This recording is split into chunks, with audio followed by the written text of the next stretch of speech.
Hi అండి, welcome to our channel. నేను ఇప్పుడు చదివి వినిపించే కదా, అవును అతనే పార్ట్ 3.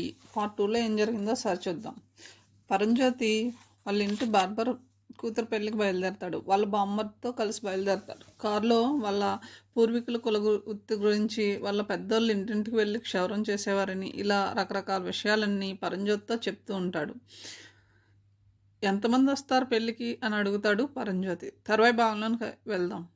మా కులపోళ్ళు 100 మంది దాకా వస్తారండి, ఇంకెవరూ రారా? అతను శబ్దం వచ్చేటట్టు నవ్వాడు. పెళ్ళికి పిలిస్తే 10వ 11వ చేతిలో పెట్టి పంపుతారండి. ఇతర కులాల వాళ్ళు మా ఇళ్ళకాడ చెయ్యి కడిగే ఆచారం వారికి లేదండి. మాతో కటింగ్ షేవింగ్ చేసుకున్నాక తలారా స్నానం చేస్తే తప్ప ఇంట్లోకి వెళ్ళరండి. మేము ఎదురొస్తే పని మట్టి కొట్టుకుపోతుందని పక్కకి పోతారు అన్నాడు అతను. నిట్టూర్చాడు పరంజ్యోతి. మీ పిల్లలకి కూడా కట్నాలు ఉన్నాయా? పరంజ్యోతి భార్య అడిగింది. మా తరంలో లేవండి, ఇప్పుడిప్పుడు కట్నాలు అడుగుతున్నారు. ఒకప్పుడు మా ఆస్తి కులవృత్తి అండి, ఎవరి దగ్గర డబ్బు నిల్వ ఉండేది కాదు, సంపాదనకు తగినట్టే ఇల్లు నడిచేది. ఈ తరం పిల్లలు చదువుకుంటున్నారు, దాంతోపాటు కట్నాలు కూడా తెచ్చారు. చెట్టు కింద కూర్చుని పని చేసుకునే వాళ్ళం, ఆ తర్వాత బడ్డీలు తెరిచాం. ఇప్పుడు ఎయిర్ కండిషనర్ షాపులు మొదలయ్యాయి. కులవృత్తి వ్యాపారంగా మారిపోయింది. కారు రాజుబంద్ దాటి కుడివైపు మట్టి రోడ్లోకి తిరిగింది. క్రమంగా పల్లెలు కనిపిస్తున్నాయి. జనసంచారం అంతగా లేదు. 1:30కి మాణిక్పుర గ్రామం చేరి బలహీన వర్గాల కోసం ప్రభుత్వం నిర్మించిన కాలనీలోని ఓ ఇంటి ముందు ఆగింది కారు. ఇంటి ముందు చిన్న పందిరి మామిడాకు తోరణాలతో కనిపిస్తుంది. ఆ ఇంటి ముందు ఉన్న జనం ఆశ్చర్యంగా కారునే చూడసాగారు. బార్బర్ బామ్మర్ది కారు దిగి ఇంట్లోకి వెళ్ళాడు. మరుక్షణం హడావుడిగా బయటకు వచ్చాడు బార్బర్. అతని మొహం సంతోషంతో వెలిగిపోతుంది. వినయంగా డోరు తెరిచి పట్టుకున్నాడు అతను. భార్యతో సహా కిందకి దిగారు పరంజ్యోతి. పెద్ద మనసు చేసుకుని వచ్చారు, చాలా సంతోషం సార్, మీకు రుణపడి ఉంటాను వినమ్రంగా అన్నాడు బార్బర్. పిల్లాడిని ఆశీర్వదించాలని వచ్చామయ్యా, చెప్పాడు పరంజ్యోతి. ముందుగా కూతురు నుంచిన ఇంటికి తీసుకువెళ్ళాడు బార్బర్. ముస్తాబైన అమ్మాయి నిండు చందమామలా ఉంది. అక్షింతలు వేసి ఆశీర్వదించారు పరంజ్యోతి దంపతులు. తర్వాత పెళ్లికొడుకు దగ్గరికి వెళ్ళారు. తెల్లని బట్టల్లో కడిగిన ముత్యంలా ఉన్నాడు అబ్బాయి. అతన్ని కూడా ఆశీర్వదించి బయటకు వచ్చారు. అప్పటికే అందరూ భోజనాలకు కూర్చున్నారు. సందేహించకుండా భార్యతో సహా ఓ చివర కూర్చున్నాడు పరంజ్యోతి. ముందు తెల్లబోయిన క్షణాల్లో తేరుకున్నాడు బార్బర్. 2 కుర్రవాళ్ళు అందరికీ విస్తర్లు వేసి వడ్డన ప్రారంభించారు. తన అలవాటు ప్రకారం 2 గుప్పెళ్ళ అన్నం పెట్టించుకున్నాడు పరంజ్యోతి. పప్పు, గుత్తి వంకాయ, చిక్కుడు పిక్కల కూరలతో సింపుల్గా ఉంది భోజనం. భోజనం చేశాక కారు దగ్గరకు వచ్చాడు పరంజ్యోతి. విందు భోజనం అమోఘంగా ఉందయ్యా, వంటలు ఎవరు చేశారు? బార్బర్ని అడిగాడు. ఈ చుట్టుపక్కల గ్రామాల్లో ఏ శుభకార్యం జరిగినా వంట చేయడానికి ఒక ఆమె ఉందండి, ఆమె పేరు ఆండాలమ్మ, 70 ఏళ్ళుంటాయి, చెప్పాడు అతను. ఒకసారి పిలుస్తావా? కొద్దిగా నడుము వంగిన ఒక ముసలామె వచ్చి పరంజ్యోతికి నమస్కారం చేసింది. బదులుగా నమస్కరించి అడిగాడు పరంజ్యోతి. వంటలు బాగున్నాయమ్మా, పులిహోర అద్భుతంగా కుదిరింది. ఇది మామిడికాయల సీజన్ కాదు, మరి పప్పులో ఏం వేసావు? ఉసిరికాయ పప్పు అండి, చెప్పిందామె. ముఖంలోని ముడతల వెనక నుంచి సంతోష రేఖలు తలుక్కుమంటున్నాయి. గుత్తి వంకాయకి అంత రుచి ఎలా వచ్చింది? ఈ ప్రాంతంలో దొరికే ముళ్ళ వంకాయలండి, సహజంగా వాటికి ఆ రుచి ఉంటుంది. కొండల్లో రాజుల చిక్కుడు అనే పంట పండుతుంది. వాటి గింజలు చాలామంది చికెన్లో మటన్లో వేసి వండుకుంటారు. కొద్దిగా మసాలాతో ఆ గింజల కూర చేస్తే అద్భుతంగా ఉంటుంది, వివరించింది ఆండాలమ్మ. మా అబ్బాయి పెళ్ళికి వంటలు చేస్తావా? అడిగాడు పరంజ్యోతి. తెల్లబోయింది ఆండాలమ్మ. రాత్రి అన్నం తిని బయటకొచ్చి నిలబడ్డాడు మధు.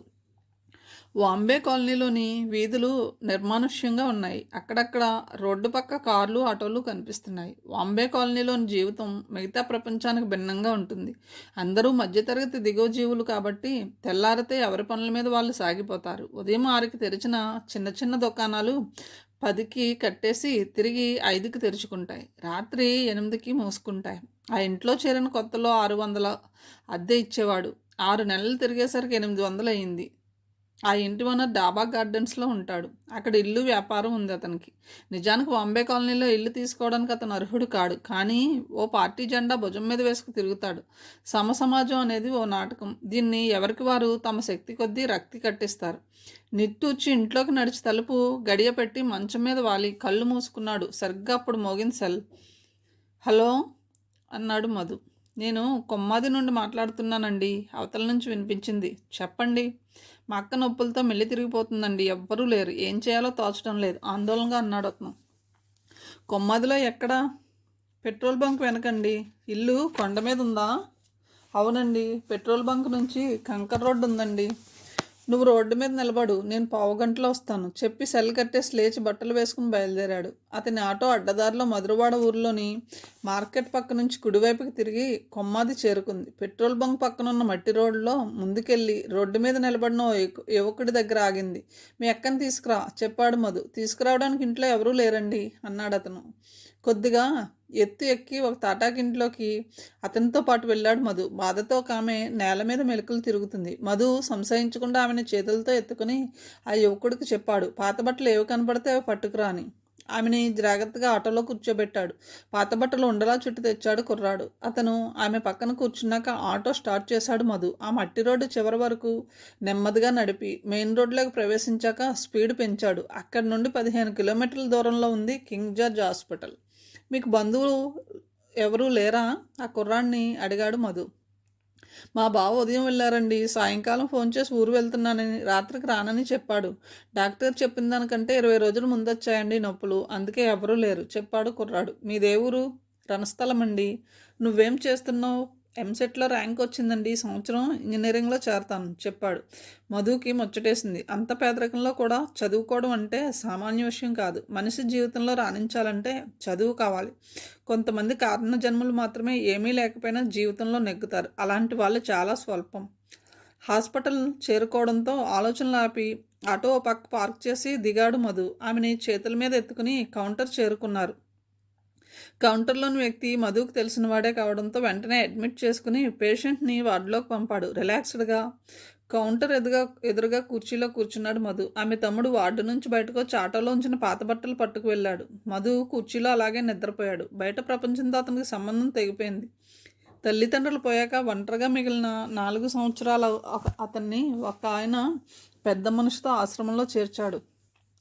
అక్కడే పెరిగి పెద్దవడంతో నలుగురికి సాయం చేయాలన్న ఆలోచనలు అతనితో ఊపిరి పోసుకుంది. తెల్లవారుజామున కుర్రవాడు వచ్చి నిద్రలేపి చెప్పాడు, అన్నా పాప పుట్టింది అని. ఒక్కసారిగా నిద్రమత్తు ఎగిరిపోయింది మధుకి. అతని గుండెల నిండా సంతోషం చోటు చేసుకుంది. నీ దగ్గర డబ్బులున్నాయా? అతన్ని అడిగాడు. అతను తల అడ్డంగా ఊపాడు. జేబులోంచి 200 నోట్లు తీసిచ్చి చెప్పాడు, ఇవి నీ దగ్గర ఉంచు. అక్కకి బ్రెడ్ పాలు అవసరమవుతాయి. నువ్వు మొహం కడుక్కుని ఏదైనా తిను. అవసరమైతే ఫోన్ చెయ్యి. రాత్రి 8 గంటలకి లాన్లో ఎదురెదురుగా కూర్చున్నాడు పరంజ్యోతి అగర్వాల్. వాళ్ళ ముందు టీపై మీద ఖాళీ కప్పులు కనిపిస్తున్నాయి. చుట్టూ చీకటి ఆవరించిన వాళ్ళు కూర్చున్న ప్రదేశం మాత్రం దీపాల కాంతితో దేదీప్యమానంగా ఉంది. నాకు ఒకే ఒక్క కూతురు తప్ప మరెవరూ లేరని మీకు తెలుసు కదా అగర్వాల్ అన్నాడు. బదులుగా తలూపాడు పరంజ్యోతి. పూజిత ఇప్పుడే పెళ్లి చేసుకొని ఉంటుంది. ఆడపిల్ల తండ్రిగా ఆమె పెళ్లి గురించి ఆందోళన పడుతున్నాను. ఎంత నచ్చజెప్పినా పూజిత నా మాట వినడం లేదు. అతని గొంతు పుడుకుపోయింది. చిన్నగా నవ్వాడు పరంజ్యోతి. రోలు వెళ్ళి మధ్యలతో చెప్పుకుందట తన కష్టాలు. మీ మాటలు అలా ఉన్నాయి. ఎన్ని సంబంధాలు చూసినా సంతోష్ కాదంటున్నాడు. పోనీ ఎవరినైనా ఇష్టపడితే అమ్మాయితో పెళ్లి చేద్దామంటే అది లేదు. పిల్లలు స్థిరపడి సంతోషంగా ఉంటే తల్లిదండ్రులకు అంతకంటే కావాల్సిందేముంది? అవును, ఇప్పుడు నా బాధ కూడా అదే ఒప్పుకున్నాడు అగర్వాల్. ఇంతకీ మీ అమ్మాయి పెళ్లి వద్దనడానికి కారణం ఏమిటి? కొన్ని క్షణాలు మౌనం తర్వాత గొంతు విప్పాడు అగర్వాల్. 1.5 ఏళ్ల క్రితం మా అమ్మాయికి నిశ్చితార్థం జరిగింది. అబ్బాయి పని మీద యుఎస్ వెళ్ళి అక్కడ టెర్రరిస్టుల కాల్పుల్లో చనిపోయాడు. అది మా అమ్మాయి మీద తీవ్ర ప్రభావం చూపించింది. చాలా రోజులు ఇల్లు కదలలేదు. డాక్టర్ సలహాతో కొంతకాలం గాలిమార్పుకి బయటకు తీసుకువెళ్ళాను. ఇప్పుడిప్పుడే కోలుకొని తిరిగి మామూలు మనిషి అయింది. సున్నిత మనస్తత్వం కావడంతో అంత తేలిగ్గా దేన్ని మర్చిపోదు. సానుభూతిగా చూసి అన్నాడు పరంజ్యోతి. మంచి వాళ్ళకే కష్టాలు వస్తాయంటారు అగర్వాల్జీ. వాటిని అధిగమనించి జీవనం సాగించడం మన బాధ్యత. పరిష్కారం లేని సమస్య అంటూ ఏదీ ఉండదు జీవితంలో. ఆ పరిష్కారం కోసమే మీ దగ్గరికి వచ్చాను అన్నాడు అగర్వాల్. మీ సమస్య నేను పరిష్కరించగలనా? పరంజ్యోతి గొంతులో ఆశ్చర్యం. నాకు ట్రాన్స్పోర్ట్ వ్యాపారం ఉందని మీకు తెలుసు. అమ్మాయిని వ్యాపారంలోకి ప్రవేశపెట్టి ఓ వ్యాపకం కల్పించాను. ఆస్తిపాస్తులు బాగానే ఉన్నాయి నాకు. వీటికి పూజితే వారసురాలు. మీ వంటి సహృదయన కుటుంబంలో నా కూతురు సభ్యురాలైతే ఆమె జీవితం భద్రంగా ఉంటుందని ఆశపడుతున్నాను అన్నాడు అగర్వాల్.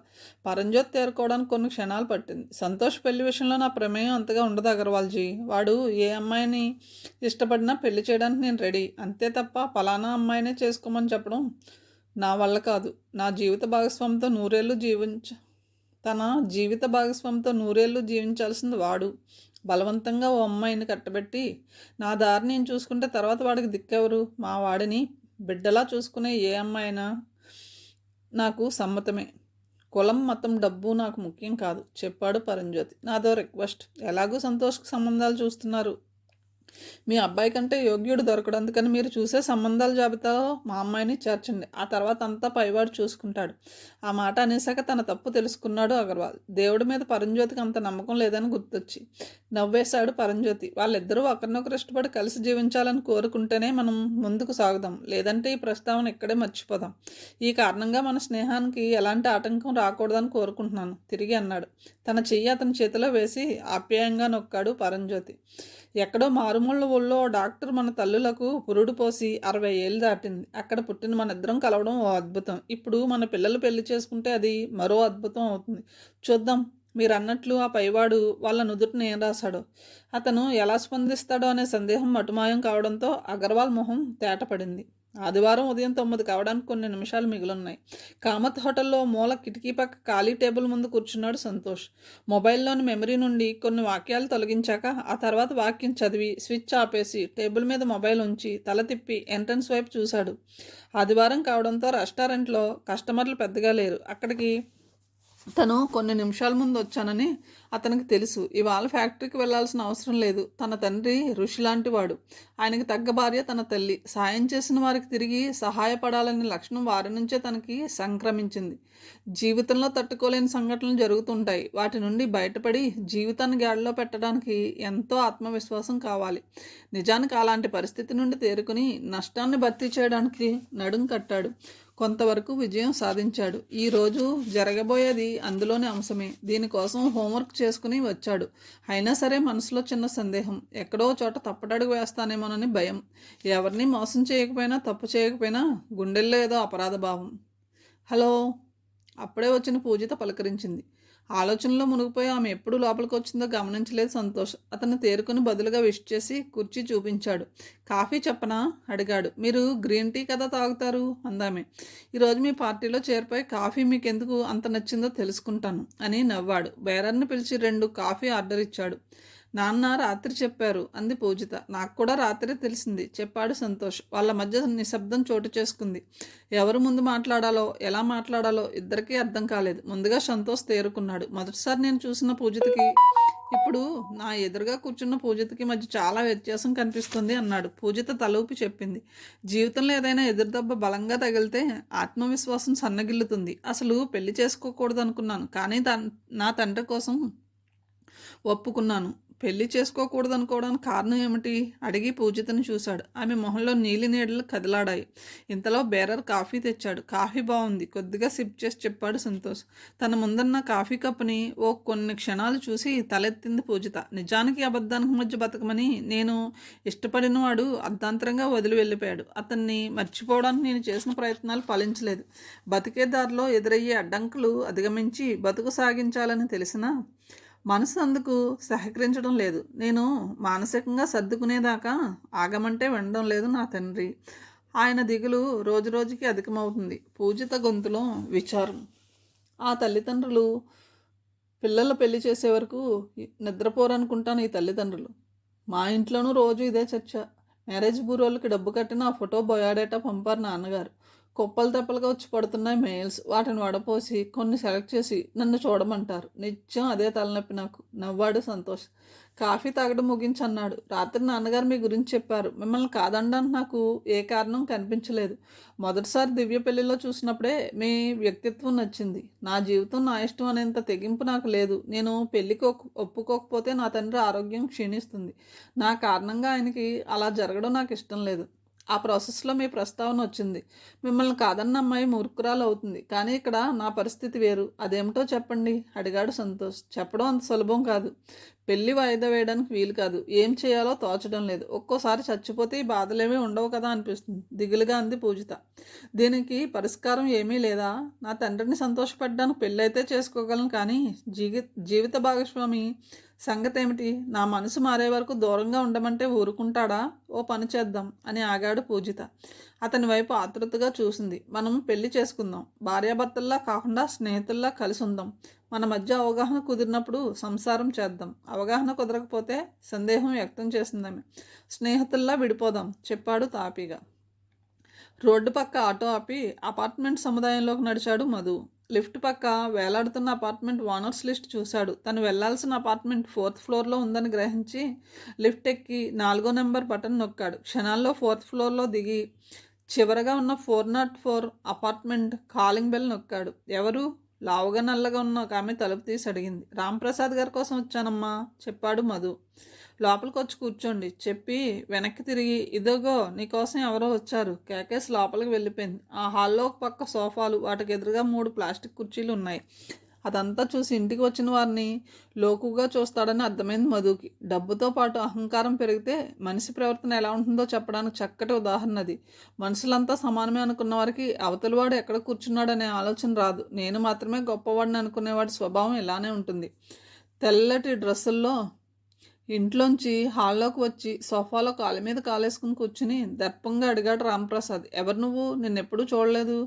నాకు అర్జెంటుగా డబ్బు కావాలండి, అందుకే వచ్చాను. నాకు సొంత ఆటో ఉందండి, నేను తిప్పుతూ రోజుకి 600-700 సంపాదిస్తానండి. ఎంత కావాలి? అడిగాడు అతను. 25,000 అండి. అబ్బో, పెద్ద మొత్తమే. తిరిగి ఎలా చెల్లిస్తావు? మీరే చెప్పండి.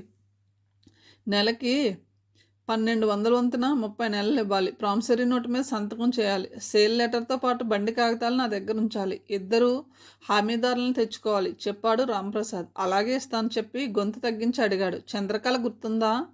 ఆమె ఎవరు? రికమెండేషనా? చురుగ్గా చూశాడు. కాదు, మురళీనగర్లో కూరగాయల కొట్టు కుర్రాడికి మీ నెంబర్ ఇచ్చి అడ్రస్ తెలుసుకుని ఫోన్ చేయమని చెప్పిన అమ్మాయి చంద్రకళ గుర్తులేదా? రాంప్రసాద్ భయంగా ఇంటి లోపలికి చూశాడు. చప్పున లేచి మధు చేయి పట్టుకుని అపార్ట్మెంట్ బయటకు తీసుకొచ్చి ముందు తలుపు దగ్గరకు లాగాడు. ఎవరు నువ్వు? అడిగాడు. అంతకు ముందు అతని గొంతులో తనకులాడిన దర్పం ఇప్పుడు లేదు. మధు మాట్లాడకుండా జేబులోంచి సెల్ తీసి స్విచ్ ఆన్ చేసి ఒక వీడియో ప్లే చేసి, ఇది చూడు అంటూ అతని చేతికిచ్చాడు. చిన్న గదిలో మంచం మీద కూర్చుని ఉన్నాడు రాంప్రసాద్. టేబుల్ మీద మందుతో గ్లాసు. ఒక ఆమె గదిలోకి వచ్చి తలుపు మూసి గడియ పెట్టింది. ఆ తర్వాత అది చూడడం ఇష్టం లేనట్టు సెల్ మధు చేతికి ఇచ్చేశాడు అతను. మొహం నిండా చెమటలు పట్టాయి. అతని కాళ్ళు సన్నగా వణుకుతున్నాయి. రాంప్రసాద్ తేరుకోవడానికి కొన్ని క్షణాలు పట్టింది. ఏం కావాలి నీకు? అడిగాడు వినయంగా. గాలి తీసేసిన బెలూన్లా తయారైంది అతని వాలకం. నాకేం అక్కర్లేదు రాంప్రసాద్. చంద్రకళ జోలికి వస్తే మాత్రం ఊరుకోను. నీ బతుకు పూర్ణ మార్కెట్లోని చిన్న వ్యాపారాలతో ముడిపడి ఉంది. అందులో ఒక్కరికి వీడియో చూపించినా నీ బతుకు బజారు పాలవుతుంది. ఇక నుంచి నీ ప్రవర్తన మార్చుకుని వ్యాపారం చేసుకో. చంద్రకళ అనే అమ్మాయి ఉందన్న ఆలోచన బుర్రలోంచి తీసేయి. ఏమాత్రం తేడా వచ్చినా ఈసారి ఈ వీడియో నీ భార్యకు చూపిస్తాను. రాంప్రసాద్ చప్పున మధు చేతులు పట్టుకుని ప్రాధేయపూర్వకంగా అన్నాడు. అంత పని చేయొద్దు అని. పిల్లలు పెళ్ళికి ఒప్పుకున్నారు. ముహూర్తాలు పెట్టుకోవడానికి ముందు కట్న కానుకల గురించి మాట్లాడడానికి వచ్చాను, చెప్పాడు అగర్వాల్. అతని ముందు పరంజ్యోతి దంపతులు కూర్చొని ఉన్నారు. కట్న కానుకలు అని 2 క్షణాల తర్వాత అడిగాడు పరంజ్యోతి. కట్నం ఏమివ్వాలనుకుంటున్నారు? మీరు ఏమడిగితే అది. నా కూతురు కోసం ప్రాణమైనా సరే ఇవ్వడానికి సిద్ధంగా ఉన్నాను, చెప్పాడు అగర్వాల్. అతని వైపు అభిమానంగా చూశారు పరంజ్యోతి దంపతులు. అన్నయ్య గారు, మీ కూతురుని మాకు ఇస్తున్నారు. ఆమె కంటే విలువైంది మీ దగ్గర ఏముంది? సిద్ధాంతిని పిలిచి ముహూర్తాలు పెట్టించండి, చెప్పింది పరంజ్యోతి భార్య. అగర్వాల్కి నోట మాట రాలేదు.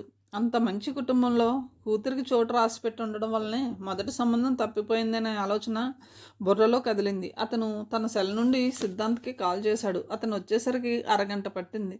పిల్లాడి జాతకాలు చూశాడు. 2 జాతకాలు కుదిరాయి.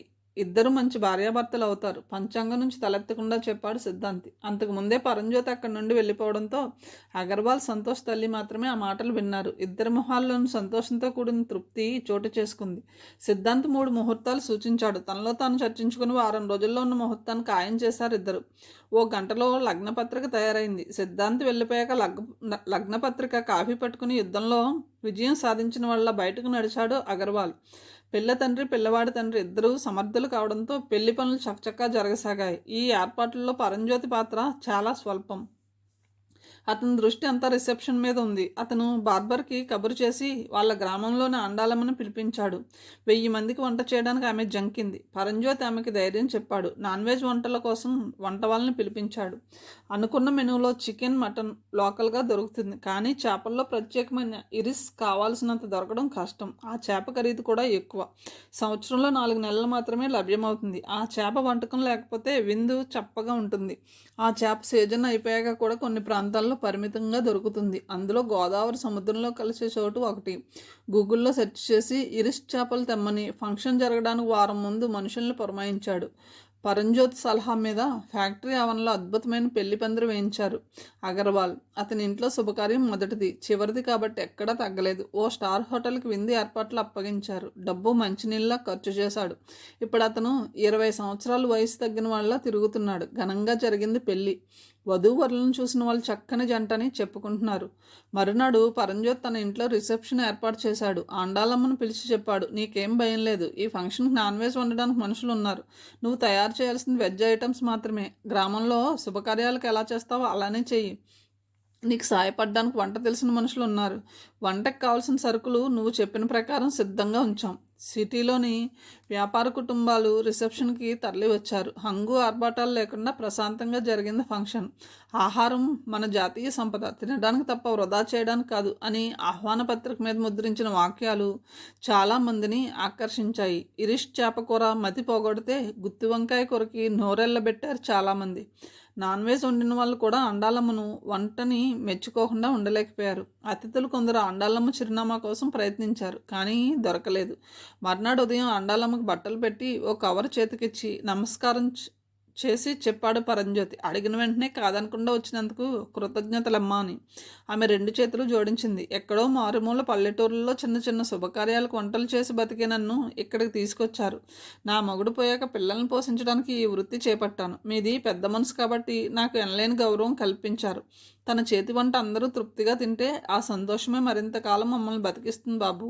మీరు నిండు నూరేళ్ళు చల్లగా ఉండాలని ఆ భగవంతుని ప్రార్థిస్తున్నాను. నా జీవితంలో ఇదొక మరపురాని రోజు, చెమర్చిన కళ్ళతో చెప్పింది 70 ఏళ్ల ఆండాళ్ళమ్మ. సాదరంగా ఆమెని కారులో పంపించాడు పరంజ్యోతి. కొండ మీద ఉన్న పాక ముందు కొద్దిపాటి ఖాళీ స్థలం శుభ్రం చేసి కల్లాపు జల్లి ముగ్గు పెట్టి ఉంది. ఇంటి దిగున మట్టి రోడ్లో వరుసగా అటు ఇటు ఆటోలు ఆగి ఉన్నాయి. పాకలో 10 మంది కంటే ఎక్కువ పట్టరు కాబట్టి రోడ్డు అవతల ప్లాస్టిక్ కుర్చీలో ఫంక్షన్కి వచ్చిన వాళ్ళు కూర్చున్నారు. అది ఆటో కార్మిక నాయకుని ఇంట్లో జరుగుతున్న బారసాల కాబట్టి కార్మికులు అక్కడ అధికంగా ఉన్నారు. ఆ కార్యక్రమం చూసుకుని తిరిగి పనికి పోవాలనే ఉద్దేశంతో వచ్చారు అంతా. ఇంట్లో కొద్దిపాటి సన్నిహితులు ఏర్పాట్లలో మునిగి ఉన్నారు. యూనియన్ నాయకుని మొహంలో సంతోషం కనిపించడం లేదు. మొదటి బిడ్డ ఆడపిల్ల కావడమే దీనికి కారణం. తోటి కార్మికులు సర్ది చెప్పినా అతను అంత సంతోషంగా లేడని మొహం చూస్తే అర్థమవుతుంది. మగపిల్లవాడైతే గొప్పనే భావం అతని తల్లి నుంచి వచ్చింది. చిన్నతనం నుంచి అదే ధోరణి వంట పట్టించుకోవడం వల్ల కూతురికి పేరు కూడా నిర్ణయించలేకపోయాడు. ఏంట్రా దీర్ఘంగా ఆలోచిస్తున్నావు అడిగాడు ఓ కార్మికుడు. ఏం లేదు, విసుగ్గా బదులిచ్చాడు. కార్మిక నాయకుడు అంటే ఎన్నికల్లో గెలిచినవాడని అర్థం. తమలో కాస్త మాటకారిని తెలివైన వాడిని అందరూ కలిసి నిర్ణయిస్తే నాయకుడు అవుతాడు. చిన్న చిన్న సమస్యలు పరిష్కరించడం, వివాదాలు నివారించే సామర్థ్యం ఉంటే చాలు ఆ పదవికి. మధ్యాహ్నం పప్పు అన్నమేనా, పార్టీ ఏమీ లేదా అతనే అడిగాడు. నోరు మూసుకోరా కసిరాడు నాయకుడు. ఆడపిల్ల పుట్టిందని వాడు ఏడుస్తుంటే ఇంకా వాడిని ఎందుకురా ఏడిపిస్తావు అని అన్నాడు అటుపక్క ఉన్నతను. ఓ వృద్ధ కార్మికుడు పకాలని నవ్వాడు. అందరూ తమ దృష్టి అతని మీదకి సారించారు. అందుక ఆముదం తాగినట్టు మొహం పెట్టుకుని కూర్చున్నావు. ఎంతోమంది పిల్లల కోసం గుడుల చుట్టూ ఆసుపత్రుల చుట్టూ తిరుగుతున్నారు. ఆడపిల్లని వద్దనుకుంటే అమ్మని వద్దన్నట్టే. అమ్మ లేకపోతే స్పృష్టే లేదు అన్నాడు అతను. నీతులు ఎన్నైనా చెప్పొచ్చురా ముసలోడా, ఆడపిల్లని కనిపించితే తెలుస్తుంది కష్టం ఒక అతను అన్నాడు నాయకుడిని సమర్థిస్తూ. సర్లేరా, మనమంతా మగపిల్లల్ని కన్నామనుకో, మన అబ్బాయికి పిల్లని ఎక్కడి నుంచి తెస్తాం? ఆటో డ్రైవర్ల జీవితం అంటే సమాజంలో చాలా చిన్న చూపు ఉంది. ఓ ఆటో డ్రైవర్ కొడుకుని చేసుకోమని తండ్రి కానీ చేసుకుంటానని కూతురు కానీ అనే పరిస్థితి ఉందా? మనలో కొంతమంది తమ ప్రవర్తనతో ప్రజల్లో మన మీద గౌరవం లేకుండా చేశారు. మనం మధ్యతరగతికి దిగువ జీవితాల వాళ్ళం. దానికి తోడు చదువుకొని జీవులం. ఈ సమాజంలో డబ్బు లేకపోయినా చదువు లేకపోయినా ఒక మనిషిలా బతకడానికి ఎలాంటి అడ్డంకులు లేవు. 100 రూపాయలు సంపాదించి 50తో తాగి ఆటో తోలితే ప్రయాణికులకు తెలియదా? ఆర్థికంగా నష్టపోతే మన గౌరవాన్ని మనమే నాశనం చేసుకుంటున్నామనే చిన్న లాజిక్ చాలామందికి తెలియదు. మొదలెట్టావా నీతులు చెప్పడం? ఒక అతను వెటకారంగా అన్నాడు. అదే సమయంలో పంతులు గారు రావడంతో అక్కడ సంభాషణకి ఫుల్ స్టాప్ పడింది. పంతులు గారు ఇంట్లోకి నడిచాడు. తను చెప్పిన వస్తువులు తెచ్చారో లేదో ఒకసారి చరి చూసుకుని అక్కడ ఉన్నవారికి పనులు పురమాయించాడు. అంతకుముందే గోరువెచ్చని నీటితో పాపకి స్నానం చేయించి కొత్త గౌను తొడిగారు. తలస్నానం, సాంబ్రాణి ధూపం ఆ పసిదాన్ని నిద్రలోకి నెట్టివేశాయి. పాపకి పేరేం పెడుతున్నావురా? వయసు మళ్ళిన కార్మికుడు అడిగాడు ఆసక్తిగా. ఏమీ అనుకోలేదు, లా అక్షరంతో పేరు పెట్టమన్నారు పంతులు. ఏదో ఒకటి పెట్టొచ్చులే అన్నాడు నాయకుడు అసహనంగా. అనుకోకపోవడం ఏమిట్రా, మీ ఆవిడని అడగలేదా? మీ కుటుంబంలో ఎవరికి లా అక్షరంతో పేరు లేదా? అబ్బా నా బుర్ర తినేకరా. ఇంతలో ఇంట్లోంచి 20 ఏళ్ల కుర్రాడొచ్చి పిలిచాడు, బావా పంతులు గారు రమ్మంటున్నారని. నాయకుడు లేచి ఆ యువకుని వెంట ఇంట్లోకి నడిచాడు. పంతులు గారు చెప్పినట్టు భార్య పక్కన కూర్చున్నాడు. కూతుర్ని అతని ఒడిలో పడుకోబెట్టింది భార్య. అయినా అతని మొహంలో ఎలాంటి మార్పు లేదు. అక్కడ జరుగుతున్న కార్యక్రమంలో తనకు ఎలాంటి సంబంధం లేనట్టు కూర్చున్నాడు. చుట్టూ నిలబడిన బంధువుల్లో నాయకుని తల్లి కూడా ఉంది. ఆమె మొహంలో కూడా ఎలాంటి ఉత్సాహం కనిపించడం లేదు. మనవరాలనే మాట అనుకోవడానికి ఆమె మనసు ఇష్టపడడం లేదు. జీవితంలో తరహా భావజాలం బుర్ర నిండా నింపుకున్న వాళ్ళలో మార్పు రావడం అంత తేలిక కాదు. లోపల ఈ కార్యక్రమం జరుగుతున్నప్పుడు ఆ ఇంటి ముందు మట్టి రోడ్లో తన ఆటో పక్క ఆపి కిందకి దిగాడు మధు. చిన్న ప్యాకెట్ పట్టుకుని ఎత్తు ఎక్కి ఫంక్షన్ జరుగుతున్న ఇంట్లోకి నడిచాడు. 20 ఏళ్ల కుర్రాడు మొహమంతా నవ్వు పులుముకొని అతని చెయ్యి పట్టుకుని భార్యాభర్తల వెనక్కి తీసుకెళ్లాడు. ఈ బియ్యంలో పాప పేరు రాయవయ్యా, చెప్పాడు పంతులు గారు. ఒడిలో కన్న కూతురు, ఎదురుగా పల్లెంలో బియ్యం. అప్పటికి మనసులో ఓ పేరు అనుకోకపోవడంతో అయోమయంగా భార్య వైపు చూశాడు. భర్త స్వభావం తెలిసింది కావడం వల్ల ఆమె కూతురు పేరు ఇది పెట్టాలని అనుకోలేదు. అందుకే భర్త వైపు తెల్లబోయి చూసింది. దిక్కులు చూడకుండా మనసులో ఉన్న పేరు రాయి, చెప్పాడు పంతులు గారు. మరింత అయోమయం చోటు చేసుకుంది అతనితో. ఏ అక్షరంతో పేరు పెట్టాలి పంతులు గారు? ఆ ప్రశ్న వచ్చిన వైపు అంతా దృష్టి సారించారు. మధుని అక్కడ చూసి నాయకునికి మతిపోయింది. లా గుణింతంలోని ఏ అక్షరమైనా పర్లేదు, పేరు పెట్టడం బిడ్డ తండ్రి బాధ్యత పంతులు గారు అన్నాడు. కొన్ని పరిస్థితుల్లో మేనమామ కూడా పేరు పెట్టచ్చు. నా మేనకోడలికి లిఖిత అని పెట్టండి. ఆ చదువుల తల్లికి అంతకంటే మంచి పేరు ఎక్కడ దొరుకుతుంది? మధు అన్నాడు. ఆ పేరే రాయండి, భర్తతో చెప్పింది పిల్ల తల్లి. పిల్ల తండ్రి మాట్లాడకుండా ఆ పేరు రాశాడు. అక్కడ ఉన్న వారిలో చాలామందికి ఆ పేరు నచ్చింది. ఎవరో వచ్చి పిల్ల పేరు సూచించడం ఏమిటనే సందేహం ఎవరికీ రాలేదు. ఎందుకంటే నిత్యం బతుకు తెరువుకి రకరకాల పనులు చేసుకునే వారి మధ్య రాకపోకలు తక్కువ. ఎవరికి ఎవరు ఏమవుతారో తెలియదు. మధు పాక నుండి బయటకు వచ్చాడు. చెట్టు కింద కూర్చున్న వారిలో కొందరు గుర్రుగా చూస్తున్నారు. 20 ఏళ్ల కుర్రాడు మధు వెనక బయటకొచ్చాడు. అన్నయ్య భోజనం చేసి వెళ్ళు, మధుతో చెప్పాడు. చెల్లికిచ్చి పాపకి తొడగమను, ప్యాకెట్ చేతిలో పెట్టి అన్నాడు మధు. పొద్దున్నే వంట చేసి బాక్స్ తెచ్చాను. ఆటో స్టార్ట్ చేసి అక్కడి నుంచి బయలుదేరాడు మధు. కూర్చున్న వారిలోంచి ఒకతను గబగబా వచ్చి కుర్రాడిని అడిగాడు, ఆడెందుకు వచ్చాడు అని. అక్కకి నొప్పులు వచ్చినప్పుడు హాస్పిటల్కి తీసుకువెళ్ళింది ఆన్నే. ఫోన్ చేసి పిలవమంది అక్క. ఎవరో చాచిపెట్టి కొట్టినట్టు ఉండిపోయాడు అతను. లోపలికి ప్రవేశం చుట్టూ చూసింది పూజిత. విశాలమైన ఆ గదిలో డబుల్ కట్ పూలతో అలంకరించి ఉంది. సోఫాలో కూర్చున్న సంతోష్ లేచి డోరు మూసి బోల్ట్ పెట్టాడు. సందేహంగా అతని వైపు చూసింది పూజిత. అదేమీ పట్టించుకోకుండా మంచానికి అవతల వైపు ఉన్న డోరు తెరిచాడు. ఆ గదిని ఆనుకుని మరో గది ఉంది. ఒక మనిషి ఉండడానికి అవసరమైన ఏర్పాట్లు లోపల ఉన్నాయి. అది రీడింగ్ అండ్ లివింగ్ రూమ్గా ఉపయోగపడేది సంతోష్కి. ఇక నుంచి ఇది నా గది, చెప్పాడు పూజిత్తో. ఆమె మాట్లాడలేదు. బెడ్రూమ్లో మనం స్నేహితులం, బయట ప్రపంచానికి మాత్రం భార్యాభర్తలం. పూజిత తలూపింది అర్థమైనట్టు. ఇక్కడ విషయాలు బయటకు తెలియాల్సిన అవసరం లేదు. ఈ సంగతి మన ఇద్దరం గుర్తుపెట్టుకోవాలి. తిరిగి అన్నాడు, నన్ను చేసుకుని మీరు పెద్ద తప్పు చేశారు అందామే. అదేం లేదు, మనం ముందే ఒప్పందం చేసుకున్నాం. పెళ్లి చేసుకోవడానికి నాకు కొంత సమయం కావాలనుకున్నాను. అలాగే నువ్వు కొంత టైం కావాలనుకున్నావు. అదే జరిగినప్పుడు తప్పు చేశామన్న భావం ఎందుకు ఎవరికైనా? నవ్వాడు సంతోష్. పూజిత నవ్వలేదు. గుడ్ నైట్ చెప్పి ఆ గదిలోకి వెళ్ళి తలుపు మూసుకున్నాడు. అతనంత ప్రాక్టికల్గా ప్రవర్తిస్తుంటే ఆమెకి నమ్మశక్యంగా లేదు. భార్యగా తన మీద అతనుకున్న హక్కు ఉపయోగించుకుంటాడనే సందేహం ఉండేది. ఇప్పుడు అది పటాపంచలైంది. కానీ జీవితం అంటే ఒక రోజుతో ముడిపడింది కాదని, రాబోయే కాలంలో గడ్డు పరిస్థితులు ఎదురు కావచ్చని తెలియనంత అమాయకురాలు కాదు. సమస్యలకు భయపడి రాజీపడే తత్వం కాకపోవడం వల్ల పెద్దగా చింతించడం లేదు. పెళ్లి కాకముందు మీరు అనేవాడు, ఇప్పుడు నువ్వు అంటున్నాడు. అదొక్కటే అతనిలో కనిపించిన మార్పు. రేపు తల్లిదండ్రుల ముందు తనని మీరు అంటే బాగుండదు కాబట్టి ఇప్పటి నుంచి నువ్వు అంటూ ఉండొచ్చు. అంటే సంతోష్ మానసికంగా రెడీ అయ్యాడన్నమాట. ఇక తన వంతు పాత్ర తను పోషించాలి. పూజిత ఆలోచిస్తూ కారిడార్లోకి వచ్చింది. చల్లటి వెన్నెల కురిపిస్తూ ఆకాశంలో వెలిగిపోతున్నాడు చంద్రుడు. ప్రకృతి మీద వెలుగు దుప్పటి కప్పినట్టు బయట ప్రపంచం తెల్లగా కనిపిస్తుంది. పెళ్ళి అనేసరికి ఎన్నో ఊహలు ఉంటాయి ఆడపిల్లకి. తనలాగే యాంత్రికంగా తాళి కట్టించుకునే ఆడపిల్ల ఈ ప్రపంచంలో ఉండదు. తన బాధ్యతలు ఇప్పుడు రెట్టింపయ్యాయి, అలాగే సమస్యలు కూడా. ఆ భావం మనసులో కదిలిన మరుక్షణం కళ్ళు చెమర్చాయి. ఒకప్పుడు తండ్రి మాట వినకుండా సమస్య తెచ్చుకుంటే ఇప్పుడు తండ్రి మాట విని మళ్ళీ సమస్య తెచ్చుకుంది. రేపటి నుండి సంతోష భార్యగా ఈ ఇంటి కోడలుగా అందరినీ నమ్మించాలి. అది తను చేయగలదా? ఆమె ఆలోచనలు పరిపరి విధాలుగా సాగుతున్నాయి. గదిలోకి వెళ్ళిన సంతోష్ కుర్చీలో కూర్చుని టేబుల్ మీద ఉన్న ల్యాప్టాప్ ఓపెన్ చేశాడు. దాన్ని ముట్టుకుని 4 రోజులు కావడంతో మెయిల్స్ మీద దృష్టి పెట్టాడు. వారం క్రితమే మ్యారేజ్ బ్యూరోలకు సమాచారం ఇవ్వడంతో వాళ్ళ నుంచి మెయిల్స్ లేవు.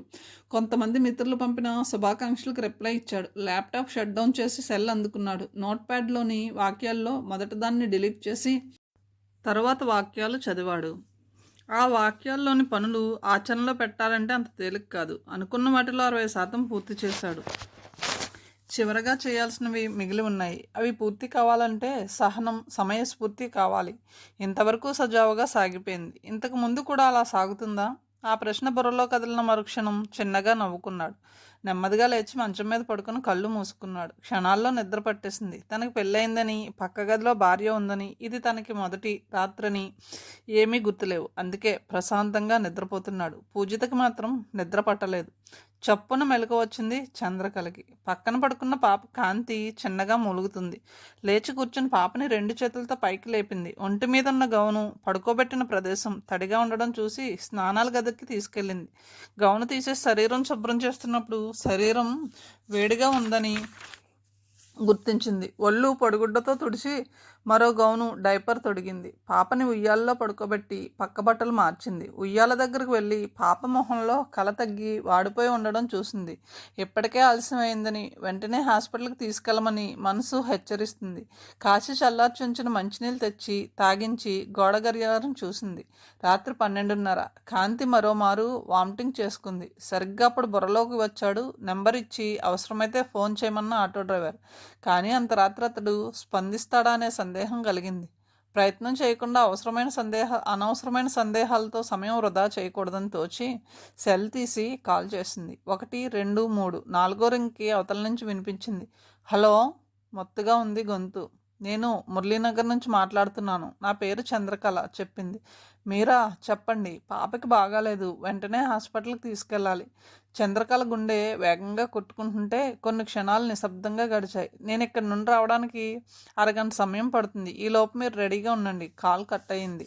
వెంటనే మరో నెంబర్కి కాల్ చేసింది. అవతల కాల్ రిసీవ్ చేసుకున్నాక చెప్పింది. విశాఖపట్నం నుంచి చంద్రకళను మాట్లాడుతున్నాను. కాంతికి ఆరోగ్యం బాగాలేదు. హాస్పిటల్కి తీసుకువెళ్తున్నాను అని. ఆలస్యం చేయకు. నువ్వు హాస్పిటల్కి వెళ్ళాక కాల్ చేయి. ఈ రాత్రిపూట ఎలా తీసుకెళ్తున్నావు? అవతల నుంచి ఓ మగ గొంతు అడిగింది. ఆటో వస్తుంది. సరే, డబ్బు గురించి బెంగపడకు. ఆ ఏర్పాట్లు నేను చేస్తాను. ఎప్పటికప్పుడు పాప పరిస్థితి నాకు చెప్పు. అవసరమైతే ఉదయం ఫ్లైట్కి వస్తాను. అలాగే సార్, చెప్పింది చంద్రకళ.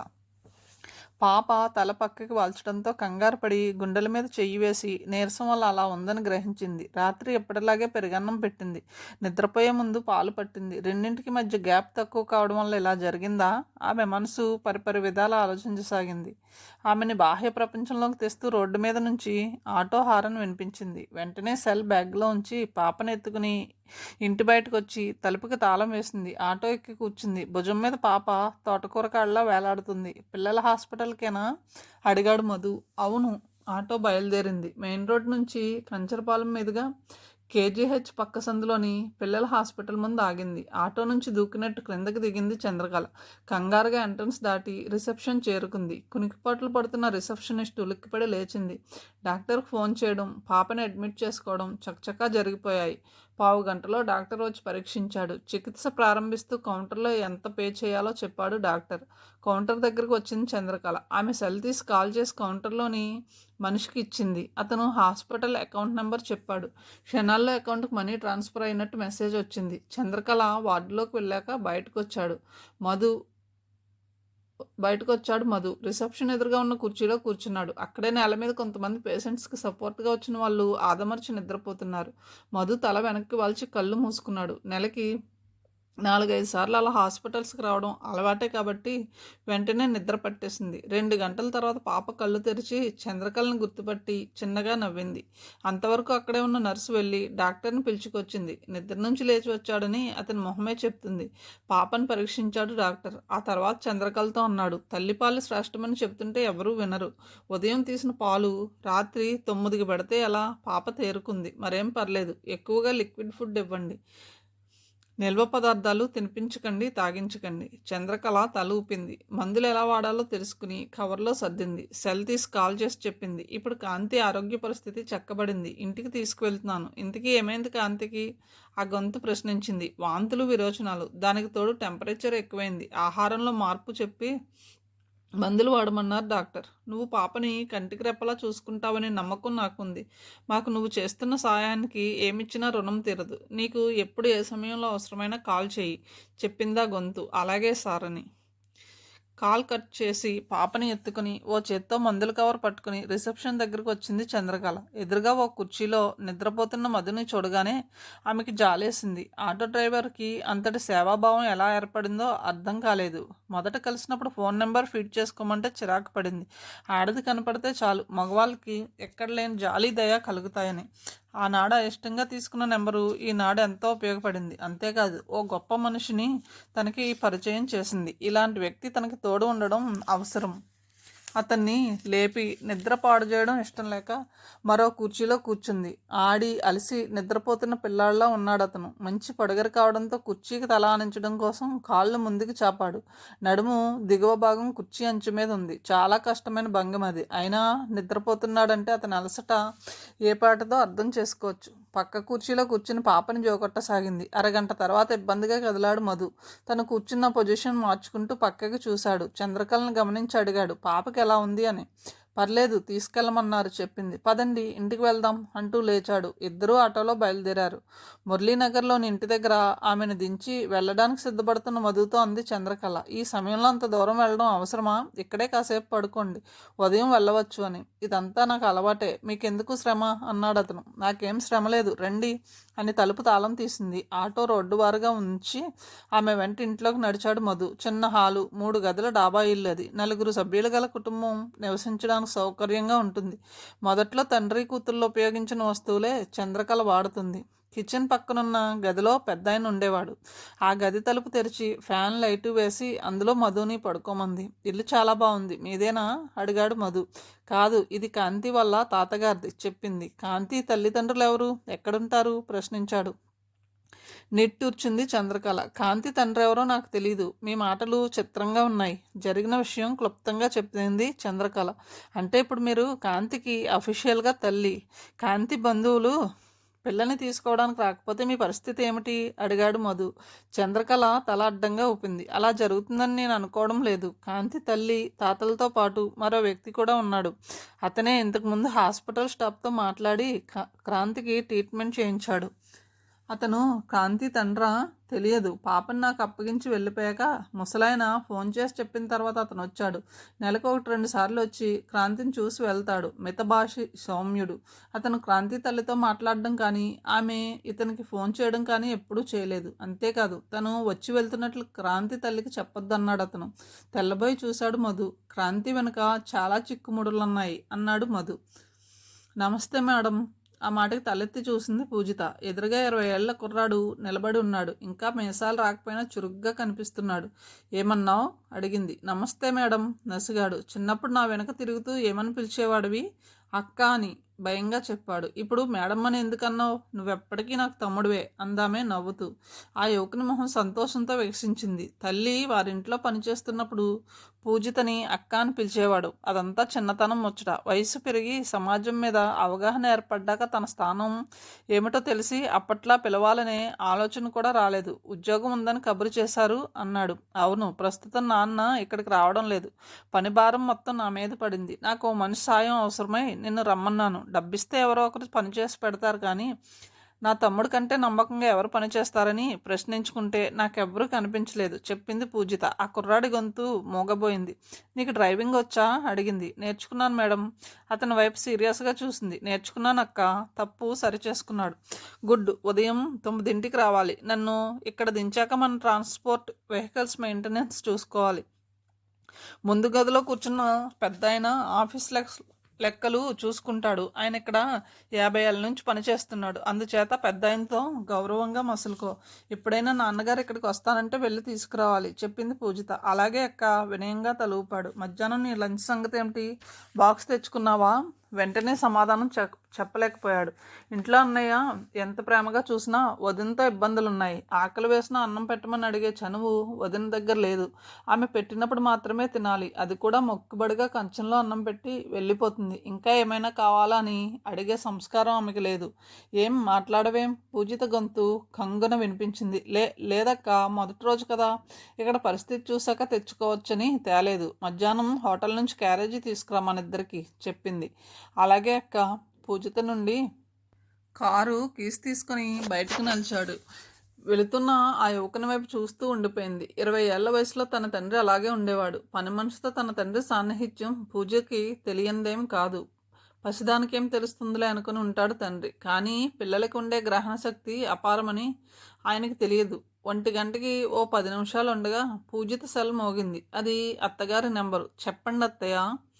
ఎంతసేపట్లో వస్తావు ఇంటికి అడిగిందామే అటు నుంచి. పెళ్ళయ్యాక మొదటిసారి వచ్చింది ట్రాన్స్పోర్ట్కి. పెండింగ్ వర్క్ కంప్లీట్ చేయాలని ఇంటికి వెళ్ళాలనుకోలేదు. ఇక్కడ పని ఎక్కువగా ఉందత్తయ్య చెప్పింది. నీ మామగారు 1 గంటకి భోజనం చేస్తారు. నువ్వు వస్తే తిందామని సంతోష్తో పాటు ఎదురు చూస్తున్నారు. వెంటనే బయలుదేరుతున్నాను చెప్పి కాల్ కట్ చేసింది. తన కోసం అత్తగారు ఫోన్ చేస్తారని అనుకోకపోవడంతో ఏమీ ఆలోచించకుండా ఇంటి నుంచి వచ్చింది. గతంలో మాదిరిగా తనకి నచ్చినట్టు చేయడం కుదరదని, ఇంట్లో అత్తమామలకు సమాధానం చెప్పాల్సి ఉంటుందని మొదటిసారి తెలిసింది. ఆమె బయటకు వచ్చేసరికి కారు శుభ్రం చేయడం ముగించాడు పని మనిషి కొడుకు. ఇంటికి వెళ్ళాలి చెప్పింది అతనితో. కథను ఇంతటితో ముగిస్తున్నాను. తిరిగి తర్వాయి భాగంతో కలుద్దాం. Thank you.